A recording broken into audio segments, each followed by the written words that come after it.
श्री स्वामी समर्थ प्रेक्षकांनो, आनंदी या मालिकेमध्ये आता जबरदस्त असा ट्विस्ट येताना आपल्याला पाहायला मिळणार आहे.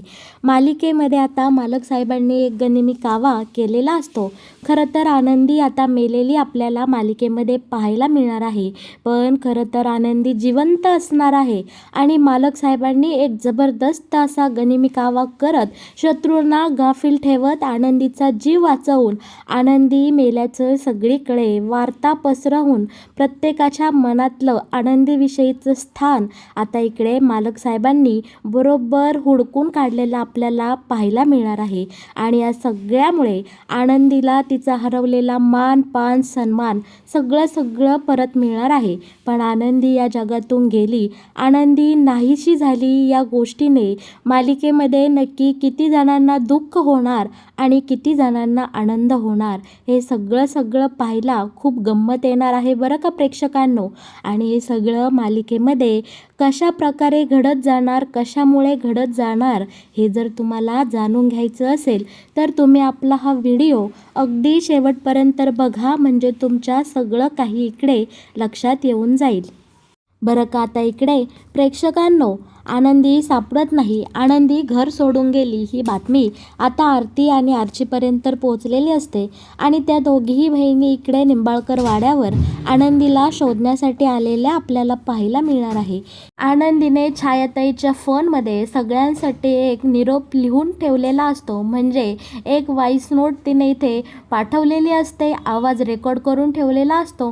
त्यामध्ये तिने सगळ्यांची माफी मागितलेली असते. आर्चीला आणि आरतीला इकडे खूप मोठा धक्का बसलेला असतो.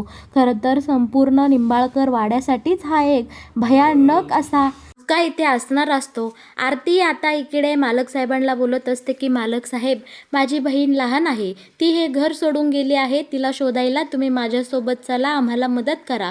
तुम्हीच एक असा व्यक्ती आहात की ते आनंदीला सुखरूपपणे या घरी परत आणू शकता. यावर आता मालक साहेब आरतीला बजावून सांगतात. आर्चीलाही बोलतात की तू माझा हात सोड, ती आनंदी ह्या घराचे उंबरे स्वतःहून ओलडून बाहेर गेली आहे, त्यामुळे आता तिला या घरामध्ये पुन्हा घेऊन यायला मला अजिबात रस राहिला नाही किंवा ती माझी जबाबदारी नाही. मी तिला या घरात घेऊन आलो आणि ती मला न सांगता हे घर सोडून गेली आहे, त्यामुळं तुमची बहीण कुठं गेली, कशी आहे आणि कुठं जाणार याच्याशी माझा काही बी संबंध नाही, अशी जबाबदारी झटकून आता मालक साहेब त्यांच्या खोलीमध्ये निघून गेलेले आपल्याला पाहायला मिळणार आहे. मालक साहेबांच्या या बोलण्याने खरं तर संपूर्ण निंबाळकर वाड्याला खूप मोठा धक्का बसलेला असतो. स्वतः मालक साहेबांच्या तोंडून आनंदीविषयीचे इतके डेंजर शब्द ऐकून सगळेच इकडे विचारात पडलेले आपल्याला पाहायला मिळणार आहे. खास करून शिर्के लगोलग मालक साहेबांच्या पाठीमागे जातात आणि त्यांना या सगळ्या प्रकाराचा आता इथे जाब विचारतात. बोलतात की मालक साहेब, अहो काय हे मी काय बघतोय, काय ऐकतोय, खरंच हे सगळं खरं आहे का? तुम्हालाही त्या आनंदीविषयी काही वाटत नाही? अहो ती पोर गरीब आहे, भाबडी आहे आणि वयाने लहान आहे हो.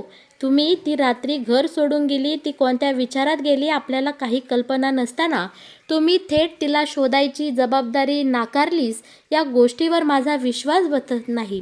यावर मालक साहेब म्हणतात, शिर्के, झाकली मूठ 1.25 लाखाची या म्हणीचा वापर फक्त बोलण्यासाठी करायचा नसतो तर व्यवहारात सुद्धा आणायचा असतो. आपल्या रोजच्या जीवनामध्ये जगताना या म्हणीचा वापर नक्कीच करायचा असतो.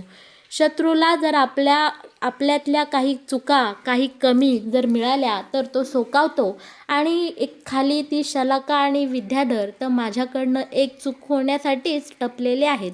त्यांनी माझ्या मुलांना माझ्या विरोधात उभं केलंच आहे आणि आता ती तीच संधी शोधतात की कधी मी चुकतोय वागण्या बोलण्यात आणि कधी पुन्हा एकदा ह्या निंबाळकर वाड्यात खूप मोठा तमाशा उभा राहील. त्यामुळे मी जरा माझे शब्द आणि माझ्या चाली आता गुप्तपणे जपून वापरत आहे. शिर्के, आनंदीला शोधण्याची जबाबदारी तुमची. त्याच्यासाठी वाटेल ते गोष्ट खर्च करा, पैसा लावा, ताकद लावा, माणसं लावा, तुम्हाला हवं ते सगळं आता इकडे पणाला लावा आणि कसल्याही परिस्थितीत आनंदीला तुम्ही शोधून काढा. पण हे सगळं करताना ती शलाका आणि विद्याधर एकदम गाफील राहिले पाहिजे. ह्या कानाची खबर त्या कानाला कळता कामा नये. मी जर सगळ्यांसमोर आनंदीची बाजू घेतली, आनंदीला मी सगळ्यांसमोर असं मोठ्यापणा दिला तर या सगळ्याचा आपल्या घरादारावर अख्खा उलटा परिणाम होईल. शिवाय ऐकलं का शिर्के, शिवाय तो विद्याधर आणि ती शलाका टपूनच आहे. आनंदीच्या जीवाला आणखीनच धोका वाढेल.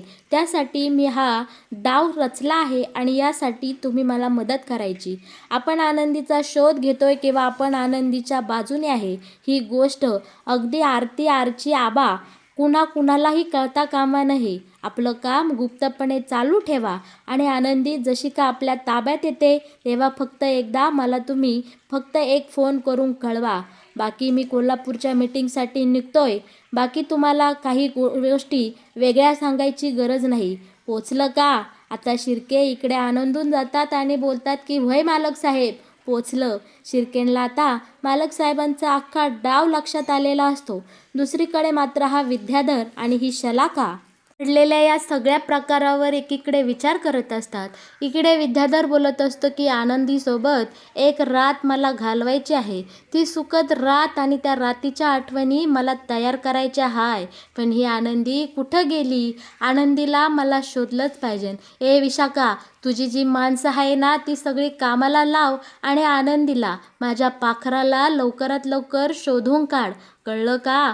आता ही शलाका बोलते की अरे विद्याधर, जरा हळू, तुझं विमान लय उडू देऊ नकोस. तो कोण आहे? युगंधर आहे. आणि युगंधर जेव्हा शांत असतो ना तो खूप काही वादळ तयार करत असतो आतल्या आत. त्याचा अंदाज कुणाला ठाऊक लागत नाही किंवा तो नक्की काय करणार आहे त्याची चालही लवकर कळू येत नाही. त्यामुळे तू विद्याधर ऐक, त्या युगंधरला इतक्या हलक्यात घेऊ नको. जी काही प्रसंग, जी काही परिस्थिती इथं ओढावली आहे या सगळ्याचा एकदम बारीक आणि सरळ विचार कर, म्हणजे आपल्या सगळं लक्षात येईल. इकडे विद्याधर बोलतो की आता हा युगंधर काही करू शकणार नाही. त्यांच्या आनंदीची मुलं आणि हा विद्याधर या सगळ्यांमध्ये मी अशा काही भिंती, असे काही काटे आता इकडे उभारून ठेवले आहे की आता त्याला काही तोडच राहिली नाही. यांच्यातले गैरसमज, वादावादी कधीही मिटू शकणार नाही. आणि राहिली गोष्ट, पृथ्वी तर आता आपल्या बाजूने वळालाच आहे. शिवाय तो प्रांजलही आपल्या साईडने 100% येणार याची मला आता खात्री पटली आहे. त्यामुळे शलाका ऐक ग, माझं राहिलेलं अधुरं स्वप्न तुला पूर्ण करायचं हाय. त्या आनंदीला माझ्यासाठी एक रात्रीला तयार करायची हाय. ते स्वप्न मी पूर्ण करणार म्हणजे करणार. आनंदी आणि माझी, आमच्या दोघांचीही ती एक रात्र. सगळीकडे आनंद ही आनंदकडे, आनंद ही आनंदकडे, अशी घाणेरडी स्वप्न आता विद्याधर इकडे आनंदीविषयी पाहू लागलेला असतो. दुसरीकडे आरतीला नक्की काय करावं समजत नसतं. मालक साहेबांनी तर अगदी आरतीलाही हुडकावून लावलेलं असतं आणि आनंदीची जबाबदारी ते घेणार नाही असं स्पष्टपणे सांगितलेलं असतं. पृथ्वीला मात्र आनंदीविषयी थोडी का होईना कणव असते. इकडे आता आरची पृथ्वीच्या हातापाया पडते आणि बोलते की पृथ्वी दादा, तू तर आमच्या घरी आला आहेस ना. तुला आमचे आबा कसे आहेत माहिती आहे ना. आमच्या आबांनी त्यांच्या वयाची 40 वर्ष या निंबाळकर वाड्यासाठी घालवली. ते तुमच्या कंपनीचे खूप जुने कामगार आहेत आणि तुम्ही त्यांच्या नातीसोबत असं वागता. इकडे पृथ्वीला खरोखरच आनंदीची काळजी वाटत असते, पण तो तसं न दाखवता बोलतो की अगदी बरोबर बोललीस आरची, काही खोटं नाही. खरं तर मी आबांच्या कष्टाकडे आणि त्यांनी त्यांच्या आयुष्यातली दिलेले मौल्यवान क्षण आमच्या निंबाळकर वाड्याला आणि फॅक्टरीला याची मी जाण ठेवून आनंदीला शोधण्यासाठी नक्कीच तुम्हाला मदत करेल. आनंदीचं आणि माझं स्वतःचं काही नातं नाही, पण आबांसाठी म्हणून आपण आनंदीचा शोध घेऊया. आता पृथ्वीला इथे आत्या शिवाय मिथाली आणि प्रांजल अडवायचा प्रयत्न करतो, पण पृथ्वी इथे कोणाचं एकही शब्द न ऐकता आनंदीला शोधण्यासाठी निघालेला आपल्याला पाहायला मिळणार आहे.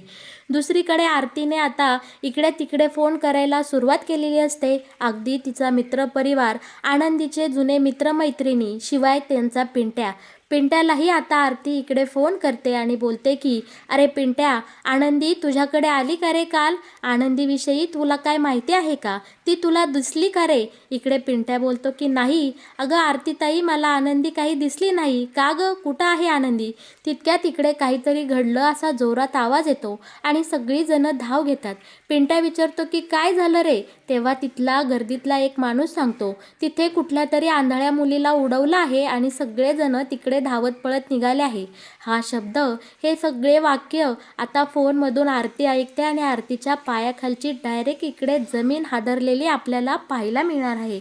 आरतीला खूप मोठा धक्का बसलेला असतो. सगळेजण जिथे ॲक्सिडेंट झाला तिकडे पळतात. आरती बोलते की अरे पिंट्या तिथं गेला का? मला व्हिडिओ कॉल कर आणि नक्की कोणाचा ॲक्सिडेंट झाला आहे ते सुद्धा आम्हाला सांग बरं का प्रेक्षकांनो. इकडे आता पिंट्या त्या गर्दीत त्या घोळक्यात जातो. आरतीला इकडे धक्का बसलेला असतो. माई बापू शिवाय आपली छायाताई सगळे आता इकडे या दोघींपाशी जमलेले असतात आणि व्हिडिओ कॉलवर खरं तर तिथे सेम टू सेम आनंदीने घातलेली कपडे, आनंदीचं जे गाठोडं असतं त्या सगळ्या वस्तू अगदी आनंदीचा असतात आणि तिथे मृत अवस्थेत सापडलेली एक डेड बॉडी मिळालेली आपल्याला पाहायला मिळणार आहे. आणि ते सगळं पाहून इकडे आरतीला खूप मोठा धक्का बसतो आणि ती बोलते की ही तर आनंदी आहे, ही आनंदी आहे. आणि आरती मोठ्याने आक्रोश करते आणि बोलते की देवा, हे काय हो बसलं होत्याचं नव्हतं झालं. आणि मालक साहेब तिथं धावत पळत येतात आणि बोलतात की काय झालं? तेव्हा माई सांगतात अरे आनंदीचा खूप मोठा अपघात झाला आहे. हे बघ व्हिडिओ कॉलवर, काल आनंदीने ही साडी घातली होती आणि तिथं आम्हाला कळलं की ही आनंदीच आहे. आता मात्र इकडे मालक साहेबांच्या सुद्धा पायाखालची जमीन हादरलेली असते. एक एक करून निंबाळकर वाड्यातले सगळे सदस्य आता पुन्हा एकदा इथे हॉलमध्ये जमलेले आपल्याला पाहायला मिळणार आहे. आणि सगळ्यांना आता ही दुःखद बातमी इकडे वाऱ्यासारखी कळलेली पसरलेली आपण इथे पाहणार आहोत. अगदी पृथ्वी, मिताली, प्रांजल, शिल्पाताई, धनश्री, विद्याधर शिवाय ही शलाका सगळ्यांना कळलेलं असतं की आनंदीचा खूप मोठा अपघात झाला आणि त्या अपघातामध्येच आनंदीचं दुर्दैवी निधन झालं आहे. ही बातमी वाऱ्यासारखी आता इथे निंबाळकर वाड्यावर पसरल्यानंतर संपूर्ण निंबाळकर वाड्यावर आता दुःखाचा डोंगर पसरलेला, डोंगर कोसळलेला आपल्याला पाहायला मिळणार आहे. आणि या सगळ्या दुःखद परिस्थितीमध्ये प्रत्येकाचे आनंदीविषयीचे जे काही विचार आहेत, जे काही मतं आहेत ती अगदी खरेखुरे स्पष्टपणे इकडे सगळ्यांनी मांडलेली आता आपल्याला पाहायला मिळणार आहे. आनंदी आता कायमची निघून गेली, कायमची सोडून गेली या विचाराने पृथ्वी इकडे धास्तावलेला आपल्याला पाहायला मिळणार आहे. पृथ्वीला खूप मोठं दुःख झालेलं, खूप मोठा दुःखाचा डोंगर पृथ्वीवर कोसळलेला आपण इकडे पाहणार आहोत. खरं तर मनोमन पृथ्वी आनंदीला त्याची एक चांगली मैत्रीण मानत असतो, पण नंतर त्याच्यासमोर हे सत्य आल्यानंतर त्याने पृथ्वीने कितीही आनंदीचा राग केला, तिरस्कार केला तरीही पृथ्वी मनाने खूप चांगला माणूस असतो आणि त्यामुळे त्याला आनंदी गेल्याचं दुःख इकडे सहन होतच नसतं आणि तो खूप आता इकडे रडू लागलेला असतो. त्याने आनंदीच्या नावाने आता दुसरीकडे हंबरडा फोडलेला आपल्याला पाहायला मिळणार आहे. दुसरीकडे इकडे मितालीला सुद्धा थोडंफार वाईट वाटत असतं की आनंदीसोबत झालं ते खरंच खूप वाईट घडलं. ती आपल्या आईची जागा घ्यायला आली होती, तिने फक्त घर सोडून जावं हीच माझी इच्छा होती, पण इतकं वाईट तिच्यासोबत घडायला नको होतं.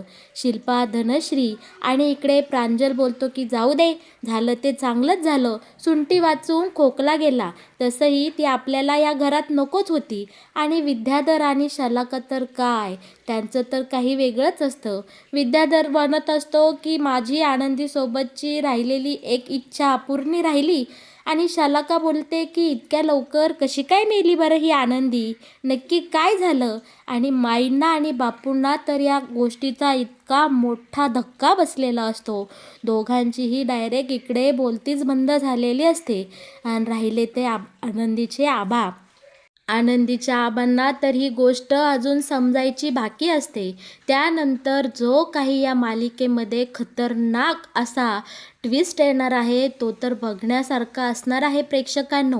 अशा प्रकारे आनंदीच्या जाण्याने मालिकेमध्ये खूप मोठी पोकळी निर्माण झालेली आपल्याला पाहायला मिळणार आहे. पण हा आपल्या मालक साहेबांचा खूप मोठा गनिमी कावा असणार आहे बरं का. आणि तो नक्की काय असणार, मालिकेमध्ये पुढे नक्की काय घडत जाणार, हे जर सगळं तुम्हाला नेहमीच सगळ्यांच्या आधी जाणून घ्यायचं असेल तर तुम्ही आपल्या या चॅनलला नक्की सबस्क्राईब करा. आणि हो, आपल्या व्हिडिओला लाईक केल्याशिवाय अजिबात कुठे जाऊ नका. या मालिकेचे असेच नवनवीन अपडेट, असेच नवनवीन व्हिडिओज सगळ्यात आधी तुम्हाला आपल्या चॅनलवरच पाहायला मिळतील. त्यासाठी तुम्ही आपल्या या चॅनलसोबत नेहमी जोडलेले राहा आणि आपल्या व्हिडिओंना नेहमीच चांगला सपोर्ट करा. आपल्या चॅनलला सबस्क्राईब करा. तुम्ही माझा व्हिडिओ अगदी शेवटपर्यंत पाहिला म्हणून मी तुम्हा सर्वांचे मनापासून इकडे आभार मानते. धन्यवाद.